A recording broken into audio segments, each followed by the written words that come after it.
Hi, it's Anna. Devin. And Cindy from Eisenhower Intermediate School. And we are the engineers of space. Which stands for Solar Powered Agile Car Our of first step to Eisenhower. making space was to have a workshop with Kristen. The only goal was to get a basic moving vehicle.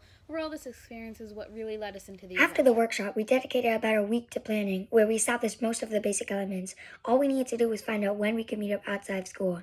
But that's when we realized our schedules left us with no time to meet up with each other, so we would have to use only class time and home time. And to add on to the shows we were already having, our chassis was super long and we couldn't cut it too short.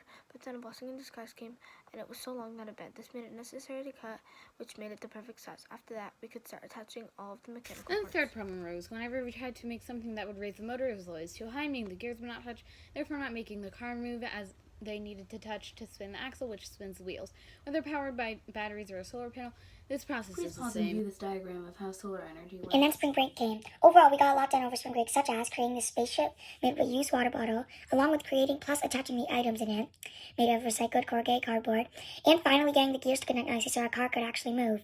The next week, we mainly focused on refining the things that need to be refined. And we also made mechanisms to attach the solar panel and guide wire.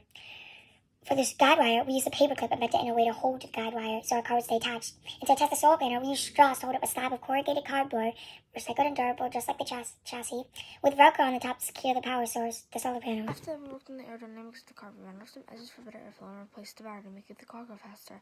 When we raced our car against others in the class, we kept forgetting to time it. This time we finally remembered and got a wonderful time of 9.33 seconds. However, the next day was the time trials to see who had built the best car in the class. We got into class and it was put your bags down, grab your cars, and let's go race. We had to race against 5 other cars, and our first trial didn't look so good. 12.73 seconds for 20 meters. Although it was winning at the time, it was one of the first cars to go. However, on our second trial, we got 9.86 seconds. We were winning by a decent amount, and most of the other cars had gone by that time. However, time ran out, and we had to continue on Thursday. On Thursday, we watched other cars take time trials. Another car got within 0.76 seconds of ours, which was a close one. But in the end, we came out at the top. Our fastest and final speed at the end of Wednesday's time trials was 2.0284 meters per second. Some statistics are the weight of the car with the solar panel is 488.874 grams, and the weight of the car without the solar panel is 362.874 grams. In addition, the speed of our car using the battery pack is 2.03 meters per second. The mechanical advantage of our car is torque, and our gear ratio is 10 to 40. Throughout the engineering and design process, we used many materials. The chassis was corrugated plastic scraps, which is sturdy and recycled. The spaceship was an empty plastic water bottle. Bob, who is the person inside of the spaceship, is made out of corrugated cardboard.